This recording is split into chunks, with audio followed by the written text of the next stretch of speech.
Hello दोस्तों, आज हम लोग पढ़ेंगे मूल विधि। मूल विधि में हम लोग पढ़ेंगे कि मूल विधि कहाँ से पैदा हुआ, क्यों पैदा हुआ, क्या करने के लिए पैदा हुआ, इसके बारे में आज हम लोग विस्तृत अध्ययन करेंगे। साथ में आपको ये मैं बताऊंगा कि भारतीय दंड संहिता क्या होती है, कितने प्रकार का होता है, भारतीय दंड संहिता को भारत में क्यों लाया गया, आईपीसी क्या होती है, सीपीसी क्या होती है, सीआरपीसी क्या होती है, दंड क्या होता है, अपराध क्या होता है, अपराध कितने प्रकार का होता है, कौन क्या करता है तब अपराध होता है, या फिर हम लोग देखेंगे इसमें कि दीवानी क्या होती है, फौजदारी क्या होती है, एफआईआर क्या होता है, एफआईआर कैसे डाला जाता है। इन सब चीज़ों का आज हम लोग एकदम शॉर्ट में और बहुत ही बेहतरीन अध्ययन करेंगे। तो आज काफ़ी ज़्यादा मज़ा आने वाला है पढ़ाई में। एक बार फिर से मैं आप सभी का स्वागत करता हूं आपके अपने YouTube channel Krishna classes the education hub. और आज मैं आप लोगों को मूल विधि पढ़ाने का प्रयास करूँगा, जो कि एक बहुत ही इम्पॉर्टेंट टॉपिक है यूपीपी यूपीएसआई के लिए, या फिर लॉ वाले जितने भी एग्ज़ाम हैं सबके लिए, या फिर उन सब के लिए जो जिनको एफआईआर के बारे में नहीं पता है, पीआईआर जनहित याचिका क्या होती है इन सब के बारे में नहीं पता है, या फिर कि दीवानी और फौजदारी कौन सा मामला दीवानी में जाता है, कौन सा मामला फौजदारी में जाता है, इन सब के बारे में अगर नहीं पता है तो उन सब के लिए भी ये वीडियो काफ़ी ज़्यादा इंपॉर्टेंट है। ठीक है, तो देर ना करते हुए हम शुरुआत करते हैं मूल विधि। तो दोस्त मैं पहले आपको बता दूं कि मूल विधि में क्या क्या पढ़ना है हम लोग को। तो मूल विधि में दोस्त जो आपके स्क्रीन पर आ रहा है यही सबको पढ़ना है। सबसे पहले हमको पढ़ना है भारतीय दंड संहिता 1860। इसमें बहुत सारी चीज़ें हमको पढ़नी है कि कितने अध्याय हैं, कितने इसमें पार्ट हैं, इन सब सारी चीज़ों का अध्ययन, और कौन सी धारा में दंड का प्रावधान है या कौन सी धारा में निवारण का प्रावधान है, कितनी धाराएं हैं, इन सब का अध्ययन हम करेंगे भारतीय दंड संहिता में। दूसरा है घरेलू हिंसा से महिलाओं का संरक्षण अधिनियम 2005। इसके बारे में भी चर्चा करेंगे। ये एक बहुत ही इंपॉर्टेंट टॉपिक है। यहाँ से डायरेक्टली क्वेश्चन पूछ लिया जाता है कि घरेलू हिंसा से महिलाओं का संरक्षण अधिनियम 2005 या फिर संरक्षण अधिनियम कब लागू किया गया या फिर कब तैयार हुआ बन करके पूछेगा आगे आपसे कौन सा टॉपिक आपको पढ़ना है। तो किशोर न्याय बालकों की देखरेख और संरक्षण अधिनियम 2000 के मैं पढ़ाऊंगा, आप लोग को पढ़ना है। और अनुसूचित जाति और अनुसूचित जनजाति अत्याचार निवारण अधिनियम 1989, फिर मोटर वाहन नियम एवं यातायात अधिनियम 1988, पर्यावरण संरक्षण अधिनियम 1986, और आपको पढ़ना है आगे भारत वन वृक्ष संरक्षण एवं वन्य जीव संरक्षण 1927 का अधिनियम पढ़ना है आपको मानव अधिकार संरक्षण अधिनियम 1933, फिर आपको पढ़ना है सूचना का अधिकार अधिनियम 2005, आपको पढ़ना है आयकर अधिनियम 1961, भ्रष्टाचार निवारण अधिनियम 1988, राष्ट्रीय सुरक्षा अधिनियम 1980, साइबर अपराध एवं आईटी अधिनियम, और पढ़ना आपको जनहित याचिका पीआईएल क्या होता है, जो भी मैंने चर्चा किया है। ठीक है, और अंतिम जो आपको पढ़ना है भूमि सुधार उत्तर प्रदेश राजस्व संहिता नियमावली 2016। इन सब के बारे में हम लोग को पढ़ना है। ये आपके टोटल जो हैं दोस्त, ये आपके 15 टॉपिक हैं। कितने? 15 टॉपिक हैं। 15 टॉपिक से जो हम लोग को प्रश्न मिलेंगे 7 से 8 प्रश्न मिलेंगे, 7 से 8 प्रश्न मिलेंगे। और ये 7 से 8 प्रश्न बहुत ही ज़्यादा इम्पॉर्टेंट होते हैं, और इन्हीं प्रश्नों को हम लोग देखेंगे बहुत अच्छे से, बहुत ही बेहतरीन तरीके से इन सारे प्रश्नों को हम लोग देखेंगे। ठीक है ना, 7 से 8 प्रश्न होते हैं। और आपको बता दूं कि इस 15 टॉपिक 7 से 8 प्रश्न आएंगे। 7 से 8 प्रश्न आपके संविधान से भी आते हैं। किससे? संविधान से भी आते हैं। कितने प्रश्न आते हैं? 7 से 8 प्रश्न आते हैं। ठीक है, इन सारी चीज़ों का हम लोग एक विस्तृत अध्ययन करेंगे। इसके लिए आपको एक कॉपी कलम की जो ज़रूरत पड़ेगी। मैं यहाँ पर लिखाऊंगा या पढ़ाऊंगा, जो भी करूँगा, आप इसका नोट्स बनाते चलिएगा। और ये बिलीव करिए कि हाँ, मतलब इससे बाहर आपके एग्ज़ाम में कुछ भी नहीं आएगा। ठीक है, इन सब चीज़ों को आपको देखना है बहुत बेहतरीन तरीके से। तो हम शुरुआत करते हैं आपका मूल विधि संविधान। ठीक है ना, मूल विधि शुरुआत करते हैं। मूल विधि क्या होता है मेरे भाई? तो थोड़ा सा मैं आपको बता दूं इसके बारे में, स्ट्रक्चर कैसे होता है कि मूल विधि। तो यहाँ पर आपको दिख रहा है कि लिखा हुआ है मूल विधि, लिखा हुआ दिख रहा है कि नहीं दिख रहा है? बताओ आप लोग कमेंट करके। दिख रहा है? चलिए, मूल विधि दोस्त, मूल विधि में 2 शब्द है, एक है मूल, दूसरा आपका है विधि। क्या है? एक है मूल, दूसरा है विधि। ये का होता है इसको हम देखते हैं। ठीक है ना, ये का होता है आप लोग बताएंगे जरूर हमको। ठीक है, चलिए मूल की बात करें तो मूल को हम अपनी भाषा में कह सकते हैं जड़ कह सकते हैं, बुनियाद कह सकते हैं। क्या कह सकते हैं? बुनियाद कह सकते हैं। फिर इसको हम नींव कह सकते हैं। क्या कह सकते हैं? नींव कह सकते हैं। और इसके बाद में क्या होता है, जो विधि होती है हमारी, इसको हम पद्धति कह सकते हैं। क्या कह सकते हैं? पद्धति कह सकते हैं। ठीक है, पद्धति, या फिर इसको हम कह सकते हैं नियमावली। नियमावली, क्या कह सकते हैं, नियमावली कह सकते हैं, या फिर इसको हम प्रणाली कह सकते हैं, क्या, प्रणाली कह सकते हैं, ठीक है ना, या फिर इसको बहुत सारी चीज़ें हैं जो हम कह सकते हैं दोस्त। तो मूल का मतलब क्या होता है, जड़ होता है, बुनियाद होता है, नींव होता है, और इसका मतलब आधारभूत भी कह सकते हैं, क्या, आधारभूत, आधारभूत भी इसको हम कह सकते हैं, ठीक है, ये हमारा होता है आधारभूत, ठीक है। तो इन सब चीज़ों को इतना हम कह सकते हैं।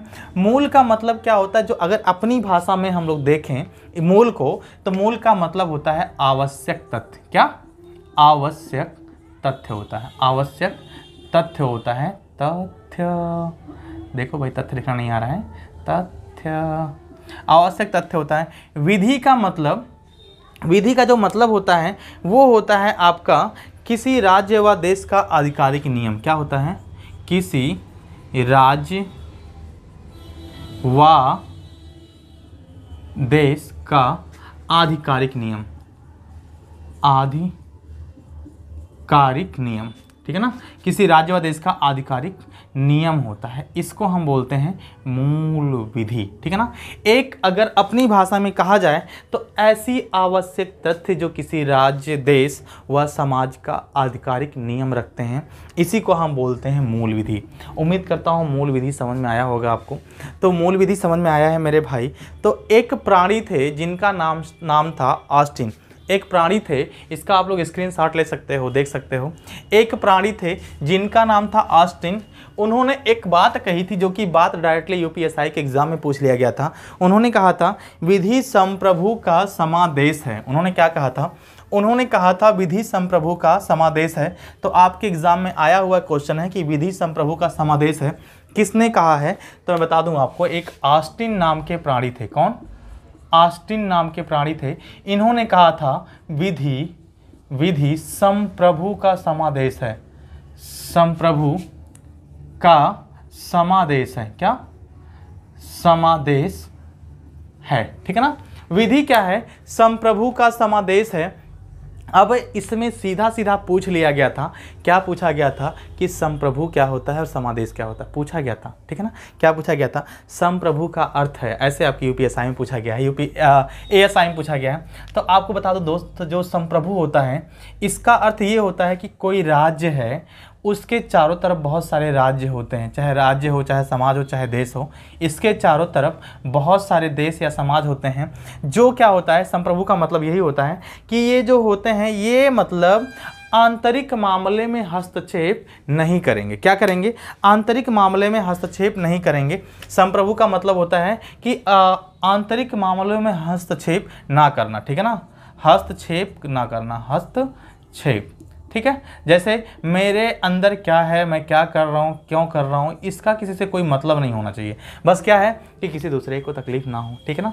मैं कैसे पढ़ाता हूँ, क्यों पढ़ाता हूँ, क्या करने के लिए पढ़ाता हूँ, भाई मेरी मर्जी है, मैं पढ़ा रहा हूँ, जिसको पढ़ना होगा पढ़ेगा, जिसको नहीं पढ़ना होगा वीडियो स्किप कर देगा या फिर पॉज या ख़त्म कर देगा, नहीं देखेगा डिसलाइक मार देगा, कुछ उल्टा सीधे कमेंट कर देगा, तो ये उसकी जिम्मेदारी है, ठीक है ना। तो क्या होता है, तो संप्रभु का अर्थ क्या है मेरे भाई कि आंतरिक मामले में हस्तक्षेप ना करना, चाहे कोई राज्य हो, चाहे कोई देश हो, चाहे कोई समाज हो, उस समाज के मामले में, जैसे कि आपका भारत है, अब भारत में कोई भी काम हो रहे हैं या फिर नहीं हो रहे हैं, इसको चाइना से क्या मतलब है, इसको अमेरिका से क्या मतलब है, पाकिस्तान से क्या मतलब है, कोई मतलब है क्या, नहीं ना।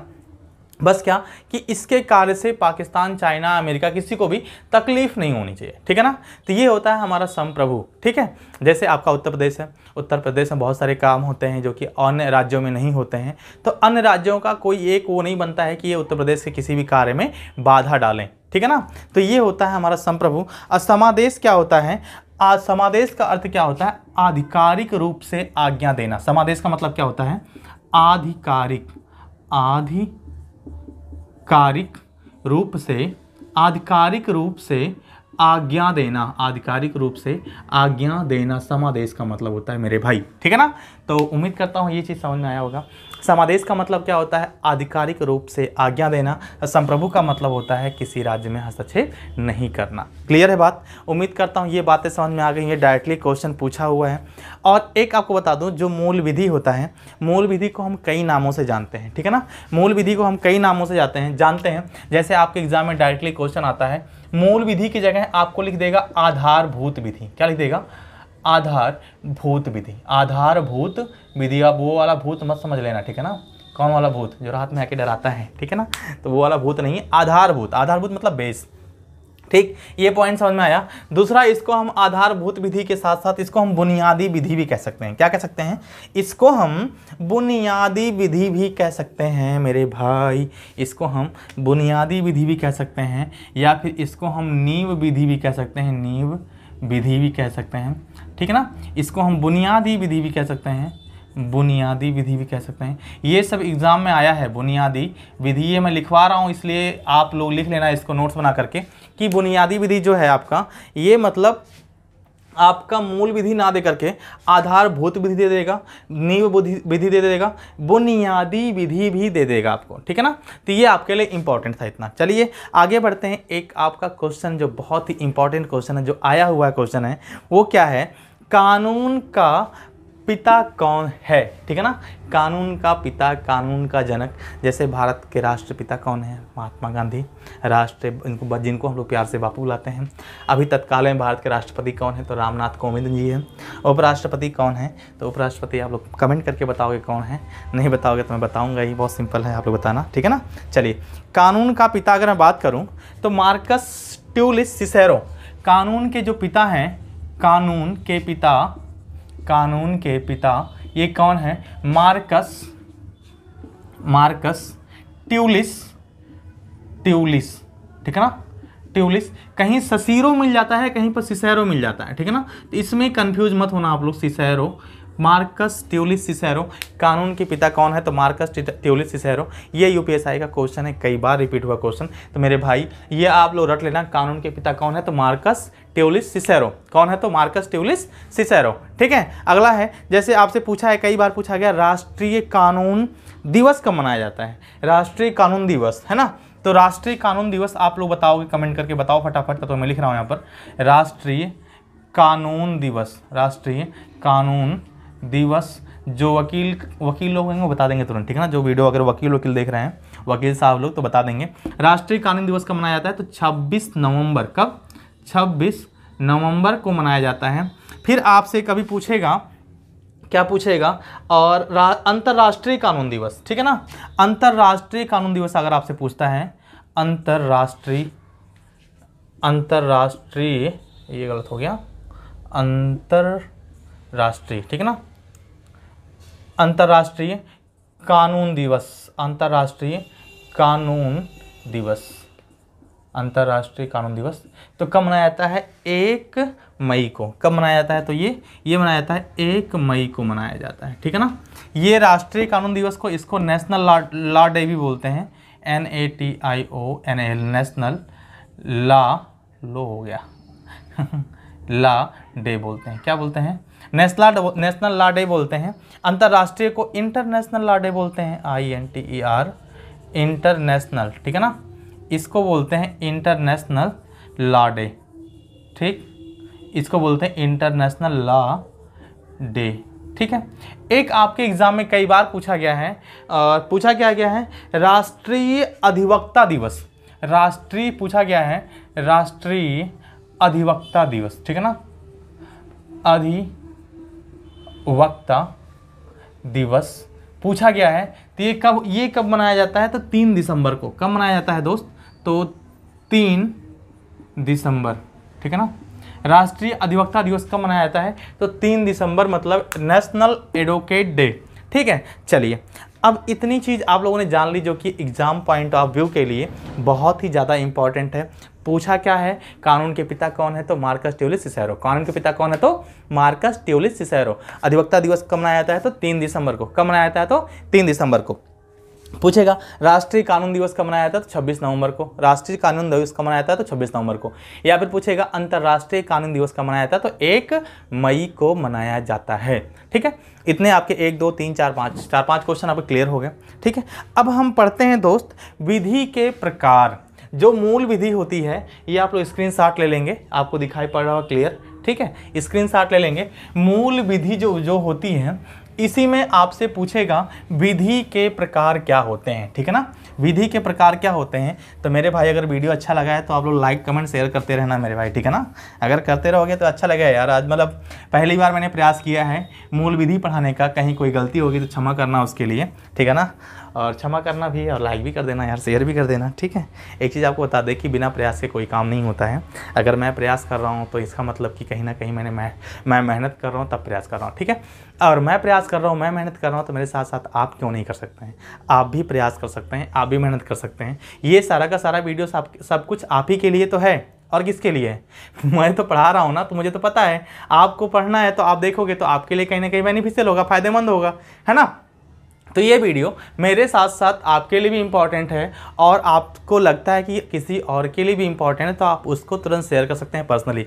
मैं नहीं कहूँगा पब्लिकली शेयर करने के लिए, अगर पब्लिकली शेयर करते तो मेरे लिए बल्ले बल्ले बहुत अच्छी बात होगी, लेकिन अगर नहीं हो पा रहा तो आप कैसे भी शेयर कर सकते हैं लोगों तक ये वीडियो पहुँचाएँ जिनके लिए ये वीडियो इंपॉर्टेंट है, ठीक है। चलिए हम पढ़ते हैं दोस्त विधि के प्रकार। क्या पढ़ेंगे, विधि के प्रकार। क्या पढ़ेंगे, विधि के प्रकार क्या होते हैं। विधि के प्रकार दोस्त अगर पढ़ेंगे तो बहुत सारे लोग जानते हैं कि दो प्रकार का होता है, दीवानी और फौजदारी। तो मैं बता दूं कि उन लोग को अगर ये जानते हैं तो गलत जानते हैं, ऐसा नहीं है। अगर वो लोग गलत जानते हैं तो आप ये वीडियो उनके पास शेयर कर देना, दोबारा से वो जान जाएंगे तो उनका नॉलेज जो है इम्प्रूव हो जाएगा। विधि दो प्रकार का होता है वास्तव में, एक होता है मौलिक विधि, दूसरी क्या होती है, प्रक्रिया विधि। एक होता है मौलिक विधि, दूसरी प्रक्रिया विधि होती है। इसको मैं लिख सकता हूँ ऐसे, यहाँ पर बना दूँ डायग्राम एक। इसको हम बोलते हैं मौलिक विधि। क्या बोलते हैं, मौलिक विधि, ठीक है ना। इसको बोलते हैं मौलिक विधि, इसको बोलते हैं प्रक्रिया विधि। प्रक्रिया विधि बोलते हैं, क्या बोलते हैं, प्रक्रिया विधि। मौलिक विधि को हम बोलते हैं क्या, फंडामेंटल लॉ। मौलिक विधि को हम क्या बोलते हैं, फंडामेंटल लॉ। फंडा MENTAL, फंडामेंटल L होगा, फंडामेंटल लॉ, ठीक, फंडामेंटल लॉ बोलते हैं। इसको हम बोलते हैं procedure law. Procedure law PROC, procedure CEADURE, procedure law. Procedure की स्पेलिंग अगर गलत होगी तो आप लोग देख लेना एक बार, मेरे हिसाब से तो गलत, पता नहीं गलत भी हो सकता है। प्रोसीजर, ठीक है, प्रोसीजर लॉ हो सकता है भाई। PROCE है, PROCEDURE, प्रोसीजर लॉ, ठीक है ना। चलिए प्रोसीजर लॉ है आपका। पहला होता है मौलिक विधि जिसको हम बोलते हैं फंडामेंटल लॉ, दूसरा होता है प्रक्रिया विधि जिसको हम बोलते हैं प्रोसीजर लॉ बोलते हैं, ठीक है ना। अब बात करता हूं मैं, तो इसी मौलिक विधि के अंतर्गत आप लोगों ने खूब नाम सुना होगा IPC, CPC, CRPC, ठीक है ना। तो इसी मौलिक विधि के अंतर्गत जो आपका आता है दोस्त, वो आता है IPC। क्या आता है, IPC। इसको अगर हम देखें तो इंडियन पैनल कोड बोलते हैं। क्या बोलते हैं, INDIAN, Indian panel, PANEL, panel code, CODE code बोलते हैं, ठीक है ना। और इसी के अंदर आता है, इसके अंदर क्या आता है, इसके अंदर आता है CRPC, ठीक है ना। CRPC आता है, इसको हम बोलते हैं क्रिमिनल पैनल कोड। क्या बोलते हैं, CRIMINAL, क्रिमिनल, NAL है, CRIMMINAL, ठीक है ना, criminal panel, PENAL, panel CODE, ठीक है ना। इसको हम बोलते हैं क्रिमिनल पैनल कोड बोलते हैं, क्रिमिनल पैनल कोड बोलते हैं, ठीक है ना।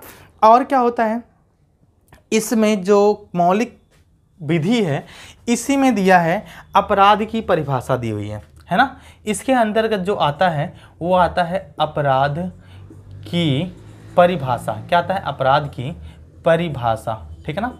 इसी के अंतर्गत आता है अपराध की परिभाषा, कितना दंड देना है, क्या है, दंड आता है, ठीक है ना। अपराध मौलिक विधि के अंतर्गत आप लोग पढ़ेंगे अपराध की परिभाषा, दंड पढ़ेंगे, और प्रक्रिया विधि के अंदर पढ़ेंगे जो आप लोग, वो पढ़ेंगे जो अपराध किस प्रकार से दिया जाएगा, है ना। इसमें पढ़ेंगे अपराध किस प्रकार से दिया जाएगा, ठीक है ना, दिया जाएगा, ठीक। या फिर जिसको हम कह सकते हैं इन्वेस्टिगेशन, ठीक है ना। इसी के अंदर क्या आएगा, इन्वेस्टिगेशन, INVES, GATION, ठीक है ना, इन्वेस्टिगेशन, ठीक है। इसी के अंदर आपका आएगा इन्वेस्टिगेशन आएगा। ठीक है, तो हम लोगों ने क्या देखा, हम लोगों ने देखा विधि का प्रकार, दो प्रकार की विधि होती है, एक होती है मौलिक विधि, दूसरी होती है प्रक्रिया विधि। मौलिक विधि को अंग्रेजी में बोलते हैं फंडामेंटल लॉ, प्रक्रिया विधि को बोलते हैं प्रोसीजर लॉ। ठीक है, इसके अंदर हमने देखा कि आईपीसी आता है, आईपीसी का फुल फॉर्म होता है इंडियन पेनल कोड, और प्रक्रिया विधि के अंदर अंतर्गत आता है सीआरपीसी, जिसको हम बोलते हैं क्रिमिनल पेनल कोड। अब अगर देखें तो मौलिक विधि में और क्या क्या आता है, मौलिक विधि में अपराध की परिभाषा आती है, और प्रक्रिया विधि में क्या आता है, किस प्रकार से दंड दिया जाएगा, इन्वेस्टिगेशन कैसे होगा, और अपराध किस माध्यम से किया गया, उसका मेंसीरिया क्या है, मतलब उसका मकसद क्या था, दुराशय था या फिर अच्छा वाला मकसद था। इन सब के बारे में हम क्या करेंगे, प्रक्रिया विधि में अध्ययन करेंगे। बाकी मौलिक विधि में हम क्या करेंगे, इन्हीं सब का अध्ययन करेंगे। और इसी को जो आईपीसी आपकी होती है, आईपीसी, इसी को हम लोग क्या बोलते हैं, भारतीय दंड संहिता। क्या बोलते हैं, भारतीय दंड संहिता, भारतीय दंड संहिता। ठीक है ना, भारतीय दंड संहिता, जो कि 1860 में बनकर तैयार हुआ था, 6 अक्टूबर 1860 में बनकर तैयार हुआ था भारतीय दंड संहिता। ठीक है ना, तो भारतीय दंड संहिता आईपीसी का होता है, यानी कि जो हम इस मौलिक विधि के अंतर्गत आती है वो क्या होती है, आईपीसी आती है। आईपीसी को बोलते हैं भारतीय दंड संहिता। और क्या आता है, अपराध की परिभाषा आता है, दंड आता है, इन सब चीज़ों का हम अध्ययन करेंगे मौलिक विधि के अंतर्गत। ठीक है ना, चलिए, अच्छा इसमें क्या होता है, मामले होते हैं, ये मतलब मौलिक विधि और प्रक्रिया विधि में मामले होते हैं। कौन कौन से मामले, जो दुनिया जानती है, एक होता है दीवानी मामला, दूसरा होता है क्या, फौजदारी मामला। मिटा दूं मैं इसको आप लोग स्क्रीनशॉट ले सकते हैं। ठीक है ना, ले सकते हैं, समझ सकते हैं। एक होता है दीवानी मामला, दूसरा होता है फौजदारी मामला। दीवानी मामला क्या होता है, फौजदारी मामला क्या होता है, ये हम देखेंगे। ठीक है ना, दीवानी मामला जिसको हम बोलते हैं सिविल कोड, और फौजदारी मामला होता है जिसको हम बोलते हैं क्या, कौन सा कोड, क्रिमिनल कोड। ठीक है ना, एक दीवानी मामला, एक फौजदारी मामला, सिविल कोड और क्रिमिनल कोड। बोलते हैं ना, मेरा केस जो चल रहा है सिविल कोड में चल रहा है, मेरा जो केस चल रहा है क्रिमिनल कोड में चल रहा है। ठीक है ना, तो ये सब सारी चीज़ें हैं जो कि बहुत ही इंपॉर्टेंट हैं, इसके बारे में अध्ययन करना। सीधा सीधा पूछ लेगा कि जो आपका रेप है, रेप केस है, दीवानी के अंदर आता है, फौजदारी के अंदर आता है। ठीक है, या फिर पूछ लेगा संपत्ति का, जो संपत्ति संबंधी विवाद जो होते हैं, ये दीवानी के अंदर आएंगे या फौजदारी के अंदर आएंगे, ऐसे क्वेश्चन पूछेगा। ठीक है, और हाँ, अगर आप लोग का भी कोई विवाद होगा ना, तो डायरेक्टली आप मतलब लेके चले जाना। ठीक है, प्रोसीजर बताऊंगा कैसे कैसे लेके जाया जाता है, तो आप लोग इसको लेकर जा सकते हो अपने साथ, कि मतलब दीवानी में लेकर जाओगे केस, दीवानी में लेकर जाओगे या फौजदारी में लेकर जाओगे। ये सब चीज़ें आपको अभी तुरंत की तुरंत मालूम हो जाएंगी कि कौन सा केस दीवानी का होता है, कौन सा केस फौजदारी का होता है। तो चलिए मैं शुरुआत करता हूँ। यहाँ पर है दीवानी मामला, एक जो है ना मीरा के प्रभु गिरधर नागर दीवानी वाला, वो नहीं है। ठीक है ना, इसको हम बोलते हैं सिविल दीवानी। दूसरा क्या होता है आपका, फौजदारी। क्या होता है, फौजदारी, इसको हम बोलते हैं क्रिमिनल, CRIMI, क्रिमिनल, NAL। भाई क्रिमिनल की स्पेलिंग गलत भी हो सकती है। ठीक है ना, CRIMINAL, ठीक है, हो सकता है गलत भी होगा, तभी कोई दिक्कत नहीं, आप इतने समझदार हो, करेक्ट कर लेना और कमेंट बता देना कि सही है गलत है क्रिमिनल की स्पेलिंग। ठीक है ना, चलिए, तो एक होता है दीवानी मामला, एक होता है फौजदारी मामला। दीवानी मामले के अंतर्गत क्या आता है, फौजदारी के मामले के अंतर्गत क्या आता है, इसको हम देख लेते हैं। तो जब सबसे पहला आपका आएगा संपत्ति संबंधी विवाद, संपत्ति, ठीक है ना, ये मिटा देता हूँ, संपत्ति संबंधी विवाद, संबंधी विवाद। ठीक है ना,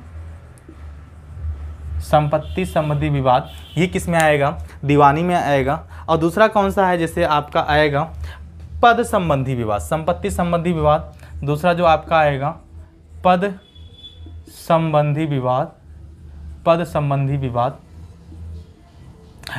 पद संबंधी संपत्ति संबंधी विवाद क्या होता है, जैसे कहीं संपत्ति है, भाई भाई का झगड़ा है, संपत्ति में विवाद हुआ है, तो उसको हम कहाँ लेकर जाएंगे, सिविल कोर्ट में लेके जाएंगे। ठीक है ना, पटदारों में होता है ना, जो सबके घर में होता है, हमारे घर में भी है, आपके घर में, सबके घर में है।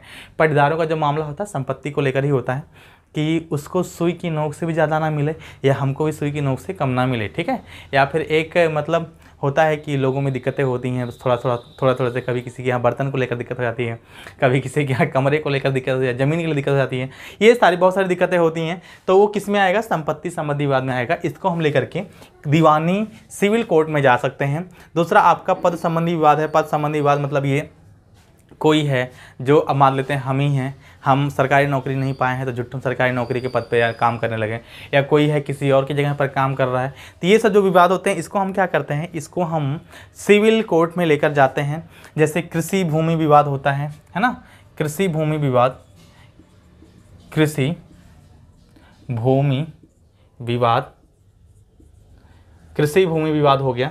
और आपका जो होता है धार्मिक भूमि विवाद, धार्मिक भूमि विवाद, ठीक है ना, दिख रहा है ना आप लोग को, धार्मिक भूमि विवाद, धार्मिक भूमि विवाद। या फिर आपका आता है श्रमिक संबंधी नियोजन। श्रमिक संबंधी नियोजन क्या होता है बता रहा हूं मैं आपको, श्रमिक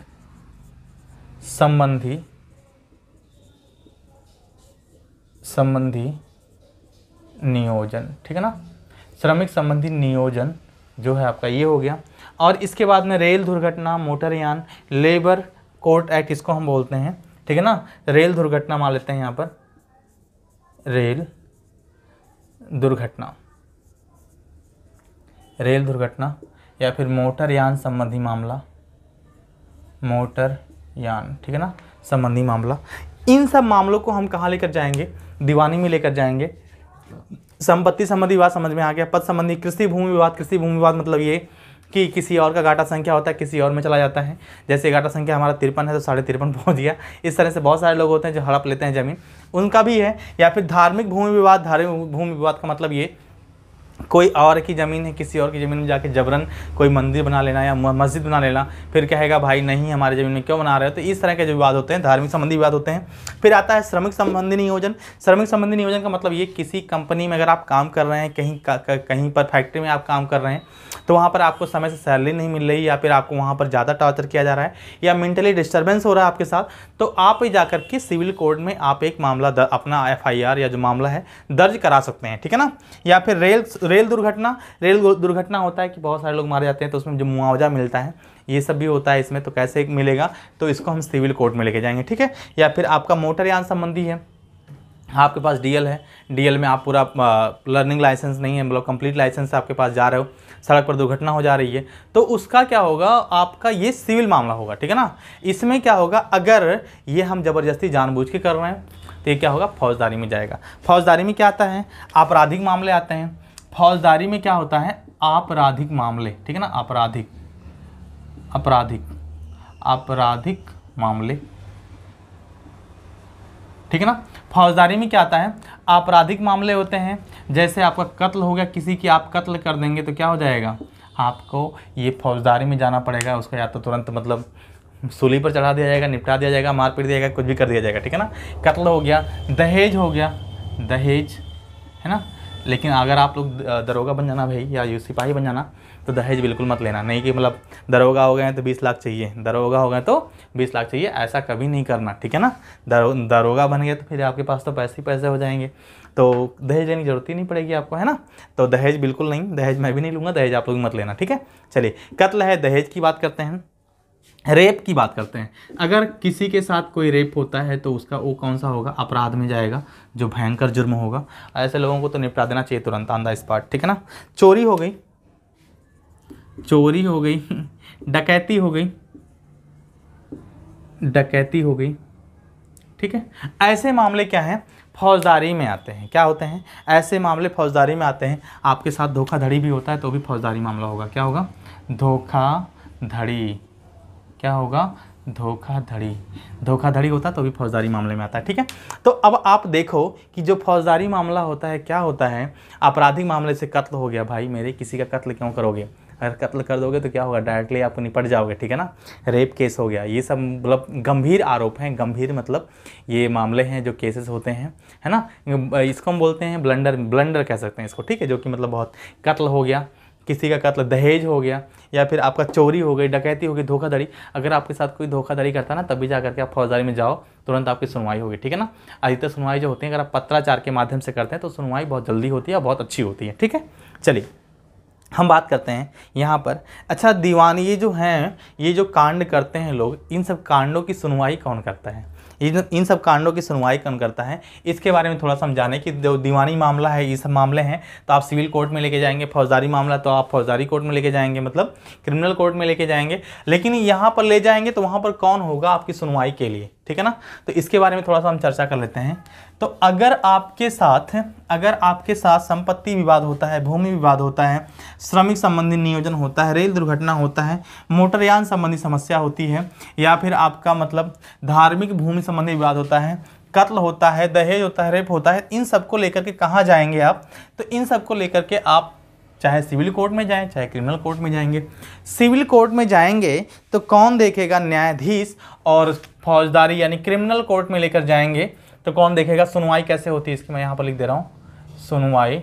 अगर सिविल कोर्ट में लेकर जाएंगे तो यहाँ पर एक होते हैं न्यायाधीश, कौन, न्यायाधीश होते हैं, सिविल कोर्ट की बात कर रहा हूँ, और सिविल, और ये हो गया क्रिमिनल, ठीक,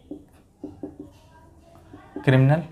न्यायाधीश अगर इसमें देखेंगे तो न्यायाधीश देखेंगे, न्यायाधीश इनको हम और एक नाम से जानते हैं, जिला न्यायाधीश, क्या बोलते हैं, जिला न्यायाधीश, ठीक है ना, न्यायाधीश, ठीक है ना। या फिर इसको हम डिस्ट्रिक्ट जज भी बोलते हैं, अंग्रेजी में क्या बोलते हैं, DISTRICT, डिस्ट्रिक्ट जज, ठीक ना, डिस्ट्रिक्ट जज बोलते हैं। ये जो होते हैं ये कौन बोलते, इसको जो क्रिमिनल मामले होते हैं, इसका काम क्या होता है, दंड देने का काम होता है इसका। इसको हम क्या बोलते हैं, दंडाधिकारी बोलते हैं, क्या बोलते हैं, दंडाधिकारी, क्या, दंडाधिकारी बोलते हैं, ठीक है ना, दंडाधिकारी, इसको हम बोलते हैं दंडाधिकारी। या फिर इसको हम अंग्रेजी में क्या बोलते हैं, मजिस्ट्रेट, क्या बोलते हैं, मजिस्ट्रेट बोलते हैं, ठीक है ना, ये आप लोग जान लेना, मजिस्ट्रेट बोलते हैं, ठीक, और मजिस्ट्रेट बोलते हैं। या फिर आप इसको हम कह सकते हैं सत्र न्यायालय बोलते हैं इसको, ठीक है ना, इसको हम क्या बोलते हैं, सत्र न्यायालय बोलते हैं, ठीक, सत्र न्यायालय बोलते हैं। लेकिन एक व्यक्ति ऐसा होता है जो दीवानी मामले भी देखता है, फौजदारी मामले भी देखता है, ठीक है ना। एक व्यक्ति ऐसा होता है जो दीवानी मामले भी देखता है, फौजदारी मामले भी देखता है, तो उसको हम क्या बोलते हैं, आप लोगों ने खूब सुना होगा, जो मतलब जैसे बहुत सारे डिस्ट्रिक्ट होते हैं उसमें क्या होता है, उसमें आपका ये सब चीज़ें नहीं होती है ना, मतलब खाली एक ही जज होता है, वो दोनों काम करता है शक्तिमान की तरह, ठीक है। तो वो कौन सा होता है, इसे रहने देते हैं यहाँ पर, उसको हम बोलते हैं जिला एवं सत्र न्यायालय, आपने सुना होगा, ठीक है ना। जैसे जो व्यक्ति है ऐसे मतलब देख रहा है, अपना सारा काम था, इसको हम क्या, दोनों मामले देखता है, सिविल और क्रिमिनल दोनों देखता है, तो इसको हम क्या बोलते हैं, जिला एवं सत्र न्यायाधीश, क्या, सत्र न्यायाधीश, ठीक है ना। इसको क्या बोलते हैं, जिला एवं सत्र न्यायाधीश, इसको हम बोलते हैं, ठीक है ना। उम्मीद करता हूँ इतनी सारी बातें आपको समझ में आ गई होंगी। अच्छा, ये तो दंड देगा, दंड क्या, दंड देगा तो कैसे दंड देगा, तो दंड देगा तो आपको बता दूं मेरे भाई, दंड में क्या होता है, दो प्रकार के होते हैं दंड, एक मुआवजा होता है, एक मुआवजा और दंड दोनों एक साथ होता है। जैसे आपने सुना होगा कि भैया बकरी रास्ते में जा रहे हैं बाइक लेकर के, कहीं बकरी कचला गई, मर गई, तो उसके लिए क्या होता है कि उनको जो मतलब बकरी की जो कीमत होती है उसको अदा करना पड़ता है, तो उसको हम क्या बोलते हैं, मुआवजा बोलते हैं, ठीक है। या फिर होता है ऐसा कि कहीं गए, कोई केस निपटा दिए, तो उसमें क्या होता है, दंड भी देना पड़ता है, मुआवजा देना पड़ता है, ठीक है ना। दंड जैसे कि 5 लाख रुपए मुआवजा और साथ में क्या होता है, जुर्माना, इसको बोलते हैं 5 लाख रुपए जुर्माना और 6 महीने की जेल या साल भर की जेल, ठीक है। ऐसे जो होते हैं दोनों, मतलब मुआवजा देना पड़ेगा और साथ में जेल की सज़ा भी काटनी पड़ेगी। तो ये हमारा क्या होता है, दंड और मुआवजा दोनों एक साथ होता है, ठीक है। तो मतलब प्रावधान, ये दंड और मुआवजा जो होता है ऐसे ही होता है। अब हम देखेंगे दंड कितने प्रकार के होते हैं, ठीक है ना। चलिए थोड़ा सा मैं लिख भी दे रहा हूँ यहाँ पर, दंड क्या होता है, दंड 2 प्रकार के होते हैं, एक मुआवजा वाला दंड होता है, ठीक है। एक दंड मतलब दंड के प्रकार जो होते हैं वो अलग होते हैं, और दंड को निपटाया कैसे जाता है, मुआवजे के साथ निपटाया जाता है या फिर दंड के साथ निपटाया जाता है, ठीक है ना। तो मुआवजा होता है या दंड होता है, ये तो ठीक है, मैं आप समझ गए होंगे, इसकी मत करना, ठीक है ना, तब नहीं तो नहीं समझ में आएगा। चलिए, दंड के प्रकार जो होते हैं दोस्त, वो मैं बता दूँ आपको, दंड के प्रकार, दंड के प्रकार कौन कौन से हैं। पहला जो आपका दंड होता है उसको हम बोलते हैं मृत्युदंड, ठीक है ना, मृत्युदंड। ये गंभीर, बहुत ही गंभीर आरोप है, जब कभी आपने किसी का मृत्यु किया हो या कत्ल किया हो, उसके लिए आपको मृत्युदंड मिलता है, ठीक है ना। दूसरा आपका होता है कारावास, कारावास समझते हैं ना आप लोग, जेल जिसको हम बोलते हैं कारावास, ठीक है ना। कारावास भी हमारा दो प्रकार का होता है।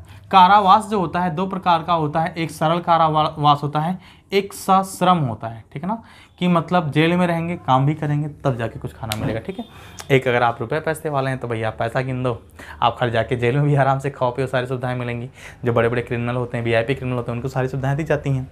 लेकिन जो बेचारे गरीब तबके के लोग होते हैं, गलती से जेल में पहुँच गए तो उनके साथ पत्थर तुड़वाया जाता है, बहुत सारे काम करवाए जाते हैं, जो कि बहुत ही खतरनाक दर्दनाक होते हैं, कि काम करवाए जाएंगे फिर खाना मिलेगा खाने के लिए, ठीक है। तो ऐसा होता है। तीसरा जो होता है आपका, तीसरा जो होता है आजीवन कारावास, सुना होगा आप लोगों ने खूब इसका, आजीवन कारावास, ठीक है ना, आजीवन कारावास, ठीक। चौथा जो आपका है जुर्माना केवल होता है, क्या होता है, जुर्माना केवल होता है। चौथा जो आपका होता है वो केवल क्या होता है, जुर्माना, ठीक है ना, क्या होता है, जुर्माना। और आपका जो पांचवा होता है वो क्या आता है मेरे भाई, तो होता है संपत्ति का अपहरण, संपत्ति का अपहरण, ठीक है ना। तो अब देखो इसमें क्या होता है, मतलब ये आप जो भारतीय दंड संहिता पढ़ेंगे, भारतीय दंड संहिता के 53वें धारा 53 में आईपीसी के, ठीक है ना, धारा 53, धारा 53 में दंड का उल्लेख है, ठीक है ना।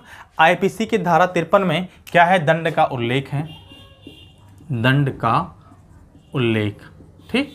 आईपीसी की धारा 53 में दंड का उल्लेख है।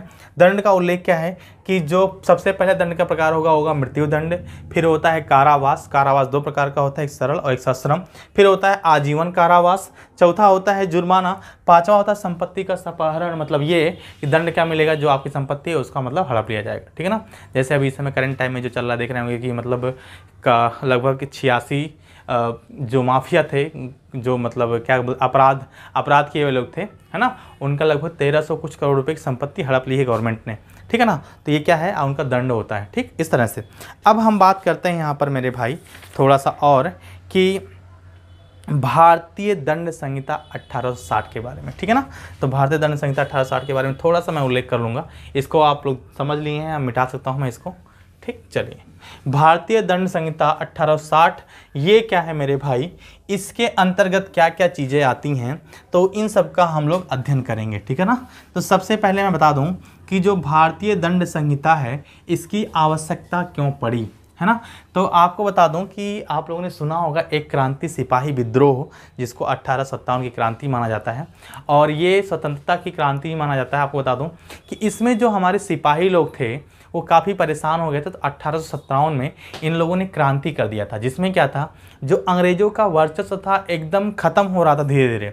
फिर अंग्रेज़ों ने क्या किया कि इन लोगों का वर्चस्व कम करने के लिए, जो भारतीय सैनिक थे, भारतीयों का जुमला, अपना वर्चस्व बढ़ाने के लिए इन लोगों ने क्या किया, एक लिखित संविधान लाया। लिखित मतलब जो पहले का मतलब कानून था, कुछ बोले जाते थे, कुछ ऐसे लिखित थे, थोड़े मोड़े लिखित थे, बाकी सब अंग्रेज थे तो ज़्यादा अंग्रेजी बोलते थे, तो उन लोग का मतलब ऐसा नहीं था, वो ऐसे बोल के काम चला लेते अपना, जो मन में आया, मतलब एकदम तानाशाह के रूप में, ठीक है। तो ये सब पहले था। तो 1857 का जब सिपाही विद्रोह हुआ तो उसमें क्या किया गया, उसमें मतलब अंग्रेजों का वर्चस्व जब खत्म होने लगा तो उसमें भारतीय दंड संहिता का प्रावधान लाया गया, ठीक है ना। जैसे बहुत सारे लोग होते हैं, आप मतलब कहीं पर लड़ाई झगड़ा या फिर कुछ बातचीत होती है तो कहते हैं कौन सी किताब में लिखा है बताओ हमको, कहाँ पर लिखा है बताइए, दिखाइए हमको, चले कहाँ से लिख लिए हो, है ना।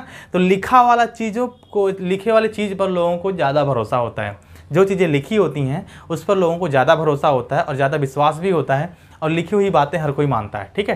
तो इसलिए क्या होता है, उन लोगों ने क्या किया, जब भारतीय लोगों की मानसिकता समझी तो उन लोगों ने क्या किया, लिखित भारतीय दंड संहिता ला दी। जिससे क्या हो गया, जब भारतीय थे तो वो सब क्या करते थे कि अंग्रेज़ों की बात नहीं मानते थे, और जब लिखित ला दिए तो फिर उन लोगों को मजबूरी हो गई, मानना पड़ा, फिर धीरे धीरे अपना अंग्रेज़ों का वर्चस्व हो गया। तो आपको बता दूं कि भारतीय दंड संहिता मैं यहाँ पर लिख रहा हूँ ऐसे, भारतीय दंड संहिता, ठीक, भारतीय दंड संहिता 1860 1860। इस 1860 का मतलब ये है मेरे दोस्त कि 1860 में जो था आपका भारतीय दंड संहिता जो है बनकर तैयार हुआ था। 6 अक्टूबर 1860 को बनकर तैयार हुआ था और 1 जनवरी 1862 को ये क्या हुआ था, भारतीय संविधान लागू हुआ था। ठीक है ना। तो भारतीय दंड संहिता में क्या क्या, भारतीय दंड संहिता के अंतर्गत क्या क्या है, तो सबसे पहले आपको बता दूं कि अपराध की परिभाषा है। क्या? अपराध की परिभाषा है ना, अपराध की परिभाषा है। दूसरा क्या है भारतीय दंड संहिता के अंदर, दंड की बात। क्या है? दंड की बात। जैसा कि अभी हम लोगों ने, मैंने आप लोग को बताया कि धारा 53 है ना, कौन सा, धारा 53। ठीक है। फिर क्या है इसमें, जो भारतीय दंड संहिता है 6 अक्टूबर 1860 को बनकर तैयार हुई। क्या हुई? बनकर तैयार हुई। और जो है 1 जनवरी 1862 को प्रवृत्ति या लागू, प्रवृत्ति या इसको हम कह सकते हैं लागू। ठीक है ना। भारतीय दंड संहिता 6 अक्टूबर 1860 को बनकर तैयार हुआ और 1 जनवरी 1862 को लागू हुई। ठीक है ना। ये चीज़ समझ में आ गया। फिर क्या होता है, इसका जो निर्माण होता है बहुत खतरनाक तरीके से होता है। इसको थोड़ा सा मैं मिटा दूँ, मिटाने के बाद आपको बताता हूँ, मिटा दूँ, आप लोग इसको नोट कर लिए होंगे। ठीक है, चलिए। तो जो इसका निर्माण हुआ 18 तो भारतीय विधि आयोग है ना, और मतलब इस क्या होता है, प्रथम विधि आयोग द्वारा इसका निर्माण हुआ। किसका? भारतीय दंड संहिता का निर्माण जो हुआ प्रथम विधि आयोग द्वारा हुआ। और प्रथम विधि आयोग का गठन कब हुआ था? 1834 में। ठीक है ना। इसका जो निर्माण की हम बात करें इसके भारतीय दंड संहिता की, तो निर्माण जो था प्रथम विधि आयोग, किसका? प्रथम विधि आयोग है ना, प्रथम विधि आयोग द्वारा भारतीय दंड संहिता का निर्माण हुआ। प्रथम विधि आयोग के जो अध्यक्ष थे उनका नाम था लॉर्ड मैकाले। क्या नाम था? लॉर्ड मैकाले था। ठीक है ना, लॉर्ड मैकाले था। और जो ये बनकर तैयार हुआ था 1834 में बनकर तैयार हुआ था प्रथम विधि आयोग। और लेकिन क्या था, जब भारतीय दंड संहिता का निर्माण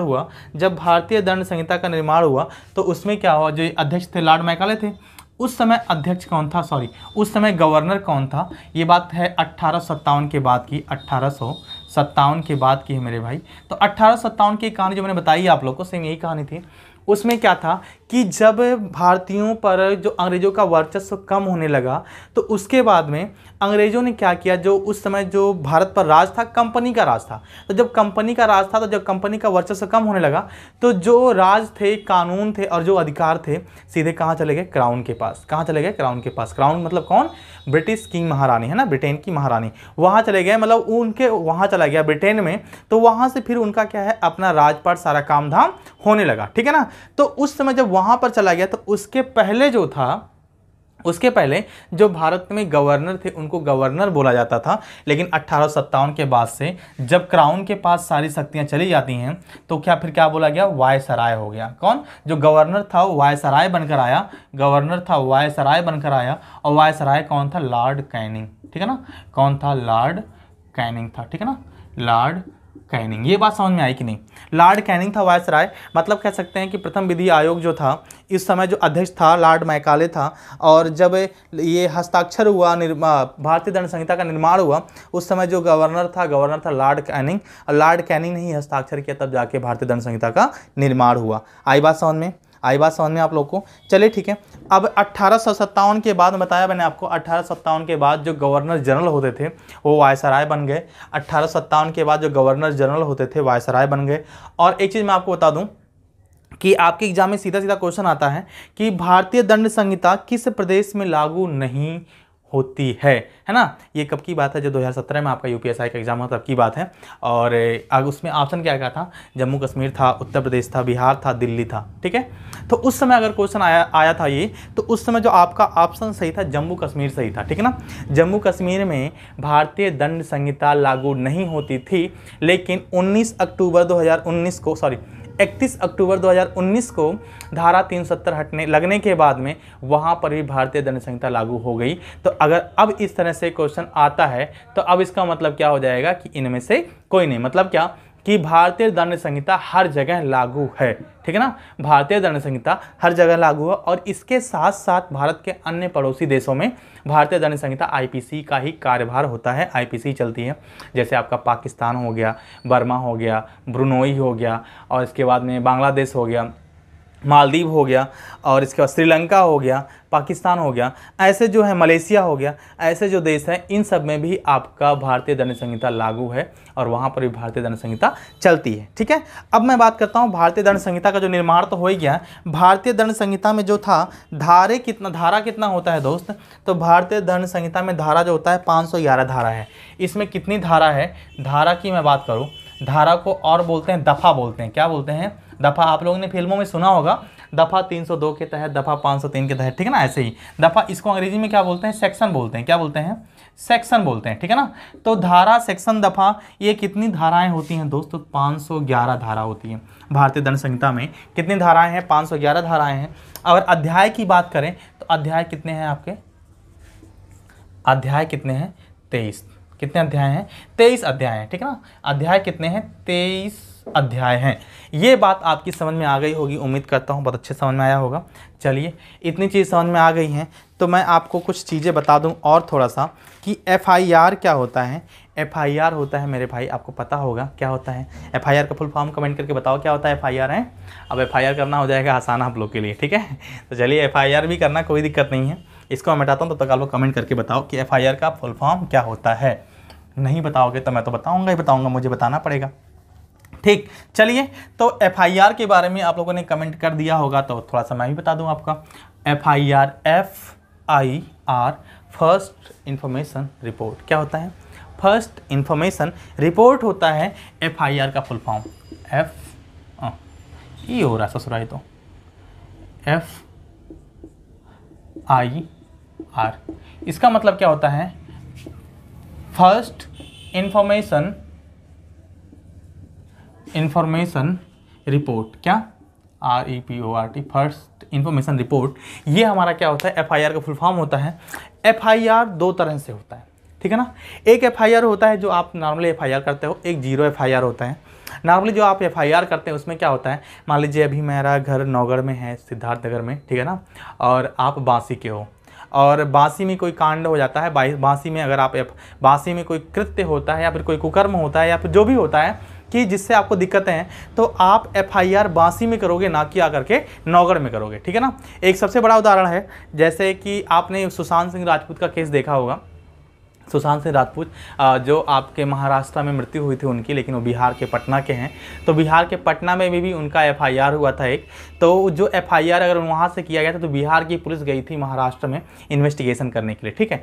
तो महाराष्ट्र पुलिस वालों ने आपत्ति जताई कि भैया आपके पास कोई सम्मन है, कोई कोर्ट का मतलब आदेश है कि आप ऐसे ही चले आए हो, है ना। तो इस तरह से काम नहीं होता है। तो उसमें क्या होता है, जो केस होते हैं वो ट्रांसफ़र करने पड़ते हैं। जैसे जिस थाने का केस होता है, किसी और थाने का केस है और किसी और थाने में एफआईआर है, तो उस थाने का केस उस थाने वाले को ट्रांसफ़र करना होता है, तब जाके इन्वेस्टिगेशन शुरू होता है, ठीक है ना। तो फर्स्ट इन्फॉर्मेशन रिपोर्ट अगर मैं बात करूँ, जैसे किसी भी थाने पर, थाना है ना, थाना है, थाना मान लेते हैं, उसका थाना हम लोग का लगता है, नौगढ़ थाना है, नौगढ़ थाना है, ठीक है। अब कोई बांसी से मतलब केस कर दे, कोई बांसी से एफआईआर कर दे, कहाँ से, बांसी से एफआईआर कर दे, तो इसका मतलब क्या कि जब बांसी एफआईआर करेगा तो बांसी की पुलिस नौगढ़ नहीं आएगी, ठीक है ना।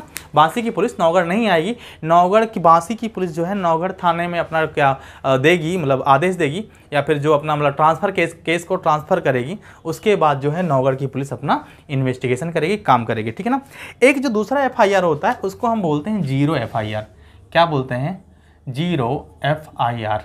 जीरो एफआईआर क्या होता है, जीरो एफआईआर में जो मैंने बताया सुशांत सिंह राजपूत और मतलब बिहार वाला जो केस है, बिहार और मुंबई का केस है, ये हमारा जीरो एफआईआर होता है। इसमें क्या होता है कि केस एक दूसरे को ट्रांसफ़र किए जाते हैं, लेकिन इसमें क्या होता है, क्षेत्र की कोई सीमा नहीं होती है। जीरो एफआईआर में क्या होता है, क्षेत्र की कोई सीमा नहीं होती है, कोई सीमा नहीं होती है ना, नहीं होती है, ठीक है ना। क्षेत्र की कोई सीमा नहीं होती, ये बात समझ में आया। जब क्षेत्र की कोई सीमा नहीं होगी तो क्या होगा, कहीं पर भी आप FIR कर सकते हैं, लेकिन क्या होगा, वो पुलिस का काम है, अपना ट्रांसफ़र करिए, ये करिए वो करिए। ठीक है, तो हम लोगों ने पढ़ लिया आज हम लोगों ने जो पढ़ा IPC के बारे में थोड़ा बहुत पढ़ा। ठीक है, IPC क्या होता है, इंडियन पेनल कोड, इसके अंतर्गत क्या क्या चीज़ें आती हैं। हम लोगों ने भारतीय दंड संहिता के बारे में थोड़ा सा डिस्कशन किया। जैसे भारतीय दंड संहिता कब बनकर तैयार हुआ, तो 6 अक्टूबर 1860 को बनकर तैयार हुआ। कब लागू किया गया, तो 31 जनवरी, देखो फिर मैं भूल गया, कोई दिक्कत नहीं है है ना। कब तैयार हुआ, तो 1 जनवरी 1862 को 1 जनवरी 1862 को बनकर लागू हुआ ये हमारे देश में। ठीक है, और इसकी ज़रूरत क्यों पड़ी, तो अंग्रेज़ों का वर्चस्व ख़त्म हो रहा था, तो वो अपना दोबारा से वर्चस्व बनाने के लिए इनकी ज़रूरत पड़ी। और साथ में बता दूं कि जम्मू कश्मीर में 31 अक्टूबर 2019 को भारतीय दंड संहिता लागू हुआ। ये भी काफ़ी इंपॉर्टेंट पार्ट है। और किस देश में लागू है, तो मालदीव में लागू है, और पाकिस्तान में, ब्रुनोई में, और बांग्लादेश में, और इसके बाद में आपका जो देश है श्रीलंका में लागू है, वर्मा में लागू है, मलेशिया में लागू है। इन सब देशों में आपका IPC धारा चलती है। तो आज आप लोगों ने इतना सीखा। आपने सीखा फौजदारी क्या होता है, दीवानी क्या होता है, फौजदारी में कौन से मामले होते हैं, दीवानी में कौन से मामले होते हैं, दंड कितने प्रकार का होता है, दंड कैसे दिया जाता है, मुआवजा और दंड दोनों एक साथ, या फिर कभी कभी मुआवजा ही खाली होता है। इन सब चीज़ों को आज आपने सीखा। अगर वीडियो अच्छा लगा तो प्लीज़ लाइक करिए, कमेंट करिए, शेयर करिए। और आपको लगता है कि हाँ, कि जहाँ पर जो त्रुटि है आप निसंकोच एकदम बता सकते हैं। मैं पूरी कोशिश करूँगा अपनी कमी को सुधारने के लिए। ठीक है, फिर हम लोग मिलते हैं नए वीडियो में, नई ऊर्जा, नए जोश के साथ। अभी आप लोग को मैथ ही पढ़ाना है तो मैथ ही पढ़ाऊँगा, साथ में ये जो है मूल विधि ये भी चलता रहेगा। 15 से 20 दिन की क्लास में आपका मूल विधि खत्म हो जाएगा। ठीक है, तब तक के लिए tata, bye bye, take care, धन्यवाद, जय हिंद।